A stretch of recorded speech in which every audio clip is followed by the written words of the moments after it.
স্বাগতম জনাইছোঁ আপোনাৰ প্ৰিয় চেনেল এডুকেশ্যন এণ্ড ইটিচি লৈ।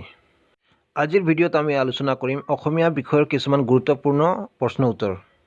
যদি আপুনি প্ৰথমবাৰ চেনেলখন চাই আছে তেনেহ'লে লাইক, শ্বেয়াৰ আৰু ছাবস্ক্ৰাইব কৰিবলৈ নাপাহৰিব। আজিৰ ভিডিঅ'ৰ প্ৰথমটো প্ৰশ্ন হ'ল, শংকৰদেৱ মাধৱদেৱৰ মিলনক কি বুলি আখ্যা দিয়া হৈছে? মণিকাঞ্চন সংযোগ।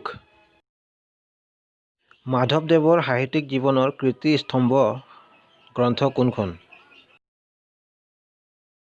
নামঘোষা। শংকৰদেৱে ৰামায়ণৰ কোনটো কাণ্ড অনুবাদ কৰিছে? উত্তৰাকাণ্ড। অসমীয়া চুটি গল্পৰ জনক কোন? লক্ষ্মীনাথ বেজবৰুৱা। পৃথিৱীৰ সৰ্ববৃহৎ ভাষাগোষ্ঠীটো হ'ল ইণ্ডো-ইউৰোপীয়। প্ৰথম অসমীয়া বাতৰি কাকতখনৰ নাম কি? অৰুণোদয়। অসমীয়া ভাষা কি গোষ্ঠীৰ ভাষা? আৰ্য।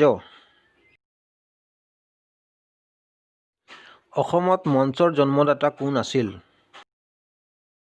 শ্ৰীমন্ত শংকৰদেৱ। অসমীয়া ভাষা উন্নয়নৰ বাবে বৰঙণি আগবঢ়োৱা দুজন মিছনেৰীৰ এজনৰ নাম নাথন ব্ৰাউন, আনজনৰ নাম কি? Miles Bronson. Assamese its formation and development কাৰ ৰচনা?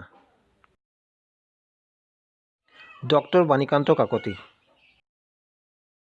বেজবৰুৱাই লিখা জীৱনী গ্ৰন্থসমূহৰ নাম কোৱা?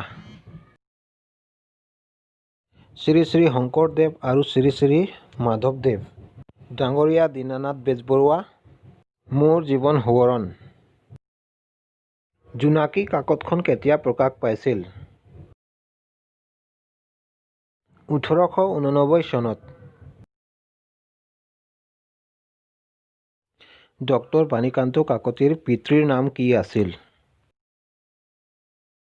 ললিতৰাম কাকতি। বাঁহী কাৰ ৰচনা? লক্ষ্মীনাথ বেজবৰুৱা। কাৰ হাতত অসমীয়া সাহিত্যত গদ্য সাহিত্যৰ আৰম্ভণি ঘটে?